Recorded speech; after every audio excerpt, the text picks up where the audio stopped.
First Contact's fatal mistake. High Admiral Xerxes of the Krylonian Empire stood before the Galactic Council's emergency session, his crystalline form refracting light in patterns that conveyed deep disturbance. The holographic displays behind him showed Earth's hospitals in all their apparent horror. Surgeons in masks wielding steel instruments, needles piercing flesh, unconscious patients connected to machines. "We cannot stand idle while these savages mutilate their own kind," Xerxes declared, his voice resonating through the chamber. "Their so-called medical procedures violate every principle of civilized healthcare. They cut open their living specimens, pump them full of toxic compounds, and deliberately induce unconsciousness." The council chambers erupted in horrified murmurs.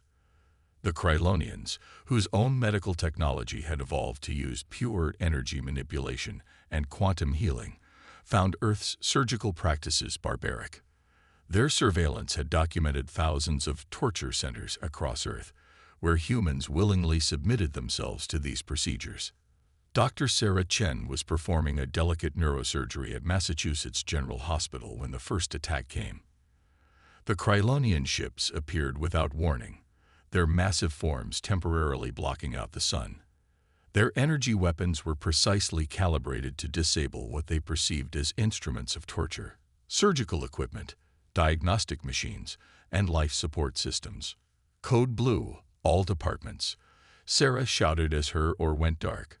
The backup generators failed to respond, disabled by alien technology. On her operating table lay Senator Williams, his brain literally exposed mid-surgery. Without their equipment, without their tools, her patient would die. But the Krylonians had made a fatal miscalculation. They expected submission, gratitude even, from a population they thought they were liberating. Instead, they witnessed something that would become legendary across the galaxy: the fury of human healers when their patients are threatened. Sarah's hands remained steady even as chaos erupted around her.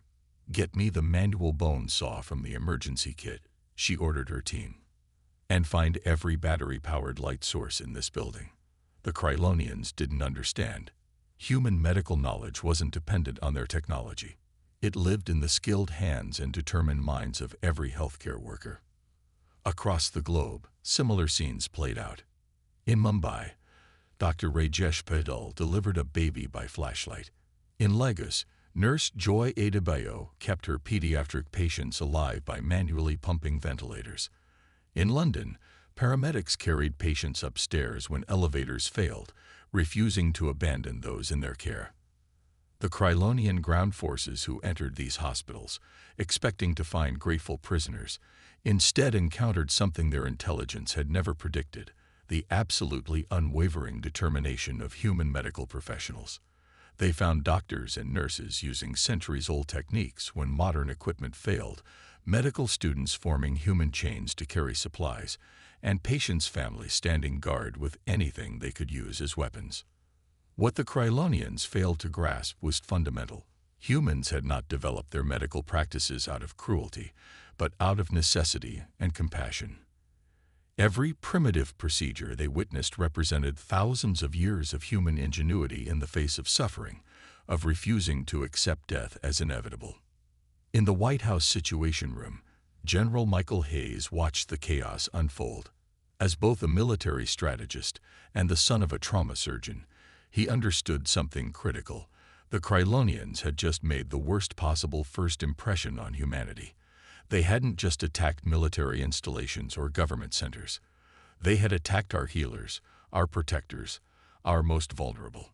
"Get me everything we have on their biology," he ordered, "and contact every medical research facility still operational. It's time the Krylonians learned why you never, ever threaten a human hospital." As the alien ships maintained their position over Earth's major cities, they remained unaware that their humanitarian intervention had not only failed to show humanity the error of its ways, it had awakened something far more dangerous than simple military resistance.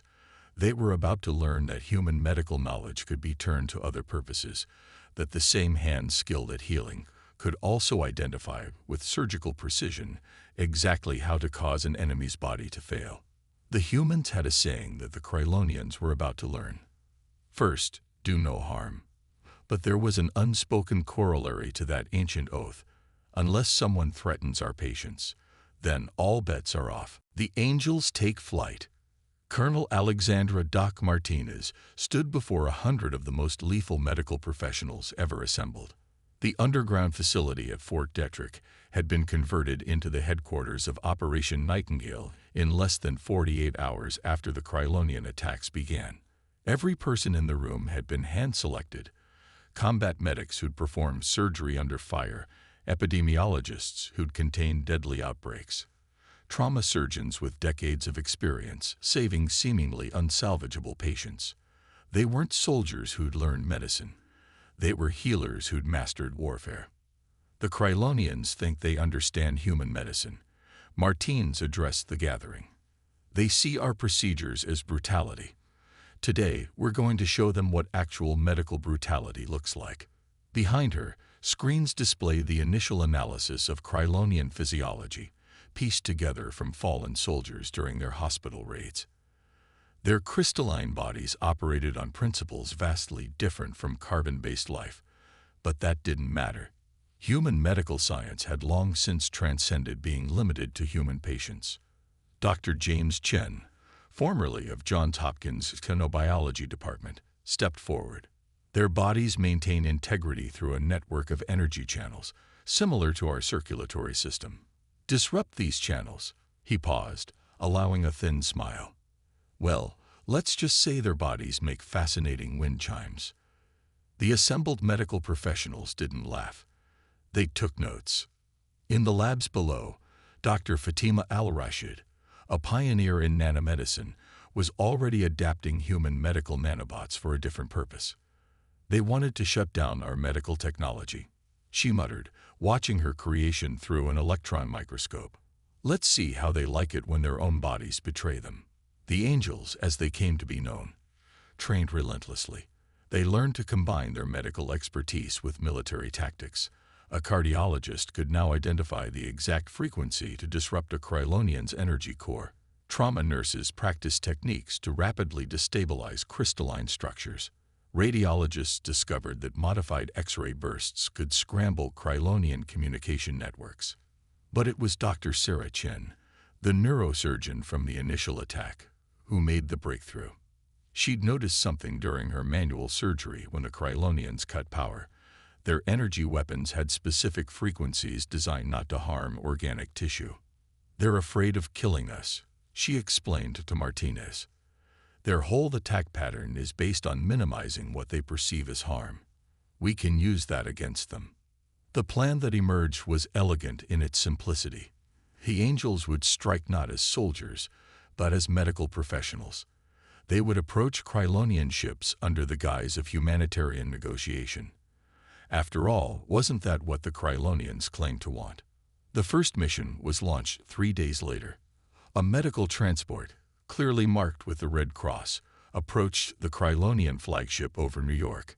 Inside, Dr. Marcus Wong, a decorated field medic, led a team of angels dressed in traditional white medical coats. Krylonian vessel, this is Earth Medical Transport Mercy, Wong transmitted. We wish to discuss your concerns about our medical practices and perhaps learn from your advanced techniques. The Krylonians, believing they had finally gotten through to the humans, allowed the transport to dock. They never suspected that every instrument in the medical bags was a weapon, that every diagnostic tool had been modified for warfare, that every healer aboard had been trained to exploit their knowledge of anatomy for destruction rather than preservation. As the transport docked with the Krylonian ship, Wong touched the caduceus pin on his label, the traditional symbol of medicine, now serving as a communication device. Angels are in position, he reported, beginning Operation Hippocratic Oath. Martinez's voice came back clear. Remember your training. Show them precisely why the galaxy should fear human medical knowledge. The Krylonians were about to learn that their greatest mistake wasn't just attacking Earth's hospitals. It was assuming that human medical knowledge could only be used for healing. They were about to discover why, throughout human history, Some of the most effective weapons had been developed by doctors who understood exactly how bodies worked and how they could be made to stop working. Operation Mercy's Wrath. Dr. Marcus Wong's medical team moved through the crystalline corridors of the Krylonian flagship with practiced precision. Their white coats concealed modified medical equipment, each device repurposed from healing to warfare. The Krylonian guards, their translucent forms refracting light in curious patterns, escorted them with what they thought was appropriate caution. After all, how dangerous could healers be? "We're honored to share our advanced medical knowledge," the Krylonian chief medical officer buzzed, their crystalline form vibrating with what humans would interpret as pride. "Your primitive cutting techniques will no longer be necessary." Wong smiled pleasantly, his hand resting on what appeared to be a standard medical scanner. "We're very interested in your biological structure," he said, and it wasn't even a lie. "Would you mind demonstrating your healing techniques?" In the medical bay, the Krylonians eagerly showed off their energy-based healing technology. They never noticed Dr. Fatima al-Rashid quietly releasing her modified nanobots into the ship's atmospheric system. The microscopic machines were programmed to analyze and target the specific frequency patterns that maintained Krylonian crystalline integrity. "Fascinating," Wong commented, watching a Krylonian heal a superficial crack in another's structure using pure energy manipulation. "Your biology is remarkably sophisticated." He activated his scanner, gathering crucial data about their healing process. Every bit of information was a potential weakness to exploit. The plan unfolded in 3 phases. First, Dr. al-Rashid's nanobots would map the ship's ventilation systems and gather biological data. Second, the team would analyze the Krylonians' healing technology to understand exactly how their bodies worked. Finally, they would turn that knowledge against them. Back on Earth, Colonel Martinez monitored the operation from the Fort Detrick Command Center. Phase 1 complete. Al-Rashid's voice came through the secured channel. "You won't believe what these nanobots are showing us. Their entire ship is basically one giant crystalline organism. Their medical bay isn't just a facility," Wong added. "It's the equivalent of their central nervous system. And we're standing right in the middle of it." Martins allowed herself a grim smile. "Then it's time for Phase 2. Show them what human medical knowledge is really capable of." Wong's team moved with practiced efficiency. Dr. Sarah Chen, her fingers dancing across what appeared to be a diagnostic panel, was actually programming the nanobots to emit specific frequencies. These frequencies wouldn't just disrupt Krylonian biology. They would make their own healing technology backfire. The Krylonian chief medical officer was in mid-lecture about the barbarism of human surgery when the first wave hit. The nanobots activated simultaneously, emitting precisely calibrated energy pulses that matched the Krylonians' healing frequencies, but reversed. The effect was instantaneous and devastating. Throughout the ship, Krylonian bodies began to destabilize. Their healing technology, attempting to compensate, only made things worse. The very energy network they used to maintain their form became a weapon against them. What is happening?" The chief medical officer's voice crackled with distortion as their crystalline form began to vibrate erratically. "We're applying our understanding of your medical technology," Wong explained calmly, now holding what was clearly no longer just a scanner. "Consider this a practical demonstration of human medical expertise." The angels moved through the ship with surgical precision, their modified medical equipment now serving as incredibly effective weapons. They understood exactly how Krylonian bodies worked, how they healed, and therefore how they could be broken. Dr. Chen accessed the ship's medical network, uploading a virus designed to turn their healing systems against them. "Their entire technological infrastructure is based on the same principles as their biology," she reported. "They never conceived that their healing technology could be weaponized." In orbit above Earth, other Krylonian ships watched in horror as their flagship's crystalline structure began to fracture from within. The angels had turned the entire vessel into a case study in how thoroughly human medical knowledge could be adapted from healing to warfare. Martinez's voice came through the team's communicators. Prepare to broadcast on all frequencies. Let them understand exactly what they've awakened. Wong stepped over the destabilizing form of the chief medical officer, keying the ship's communication system. His message was brief but clear. To all Krylonian forces, you attacked our hospitals. You threatened our patients. You presumed to judge our medical practices. Now you understand. Human medical knowledge isn't primitive. It's precise.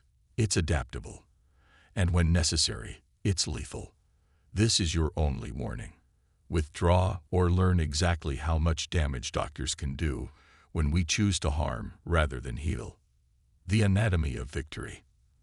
The Krylonian High Command received the footage from their flagship with mounting horror. The crystal vid showed their proud vessel's transformation into a tomb, its corridors filled with fractured crystalline forms of their finest warriors and scientists. More disturbing was how it happened, at the hands of what they had dismissed as primitive healers. High Admiral Xerxes, watching from the safety of the command ship, felt his crystalline structure vibrate with dread. Impossible, he whispered, his voice creating discordant harmonics. They were merely medical personnel. Sir, his second-in-command interrupted, we're detecting similar medical transports approaching 3 other ships in our fleet. Before Xerxes could respond, the emergency communications channel crackled to life. Dr. Alexandra Martinez's voice filled the command center, calm and clinical. This is Colonel Martinez of Earth's Medical Defense Force. I trust our demonstration has made our position clear. However, for those requiring additional evidence of human medical capabilities, please observe. The tactical display erupted with new data as more Angels teams struck simultaneously across the Krylonian fleet. Each team employed different medical techniques turned to warfare. In Singapore's orbit, Dr. Amara Okafor's team released modified stem cells that could bond with and rewrite Krylonian crystalline structures. Over Moscow, Dr. Heinrich Weber demonstrated how precisely calibrated radiation therapy equipment could shatter Krylonian ships' hulls. But it was over New Delhi that the Krylonians witnessed the true extent of human medical ingenuity. Dr. Priya Patel, a renowned virologist, had created something unprecedented. A virus that could infect not just biological systems, but crystalline ones. It spread from ship to ship through their energy-based communication networks, turning their own healing matrices against them. Fascinating response, Dr. Patel noted clinically, watching through her ship's view screen as Krylonian vessels began to crystallize from within. Their automated healing systems are actually accelerating the process, rather like an autoimmune response in human medicine. In the Fort Detrick Command Center, Martinez received updates from each team. The Angels weren't just winning. They were rewriting the galaxy's understanding of what medical knowledge could achieve. Every technique, every procedure humans had developed to save lives was being demonstrated as equally capable of ending them. Admiral Xerxes, Martinez transmitted, your forces attacked Earth, believing our medical practices were primitive and cruel. You fundamentally misunderstood something crucial about human medicine. We developed these techniques not because we enjoy causing pain, but because we are willing to do whatever necessary to save lives. She paused, letting the implications sink in.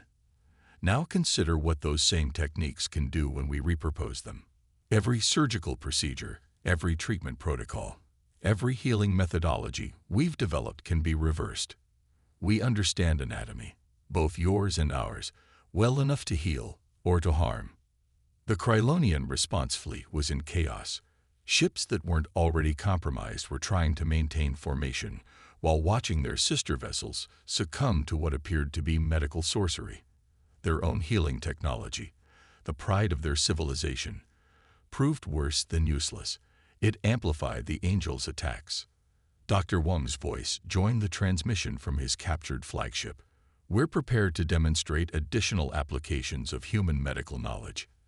Admiral, for instance, we've found some fascinating ways to apply chemotherapy principles to crystalline structures. Would you like a demonstration of how targeted cellular destruction works on your ships? The threat wasn't necessary. Across Earth's orbit, Krylonian ships were already beginning emergency quantum jumps away from the planet. Their retreat wasn't just tactical, it was primal.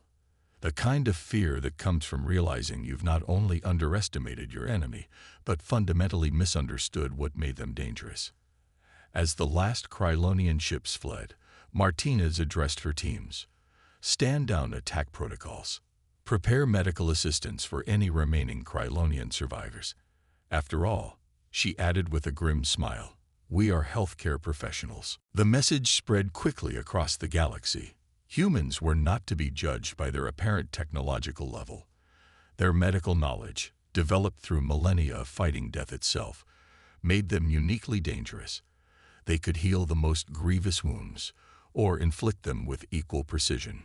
But more importantly, the galaxy learned that threatening human healers was a fatal mistake, because every technique humans had developed to preserve life could be turned to end it, and no species was eager to face doctors who decided that first, do no harm no longer applied. Healing the stars. 6 months after the Krylonian retreat, the Galactic Medical Conference convened on neutral ground, a space station orbiting Proxima Centauri. The Grand Chamber was filled with representatives from 100 spacefaring civilizations, all gathered to witness something unprecedented, human doctors demonstrating their medical techniques. Dr. Sarah Chen stood before the assembled delegates, performing a delicate neural surgery. Her audience watched in stunned silence as she explained each precise movement, each careful incision. The patient was a volunteer from a carbon-based species whose neural structure was similar to humans. What you initially perceived as brutality, she explained while her hands moved with practiced grace, is actually the culmination of thousands of years of careful study and refinement. We cut not because we enjoy it, but because sometimes healing requires us to cause temporary harm to prevent greater suffering. In another chamber, Dr. Marcus Wong demonstrated emergency field medicine techniques to a group of military medical officers from various species. The Krylonian attack had sparked intense interest in human medical practices, particularly from civilizations that couldn't rely solely on energy-based healing. Humanity developed these techniques because we had to, Wong explained, showing how to perform emergency surgery under less than ideal conditions. Our bodies don't naturally heal as quickly as some of yours. We had to learn to fight death with everything we had. Colonel Martinez, now appointed as Earth's representative to the Galactic Medical Council, addressed the General Assembly. The recent conflict with the Krylonians taught everyone a valuable lesson. Human medicine may seem primitive to advanced species, but it is this very primitiveness that makes it so versatile and resilient.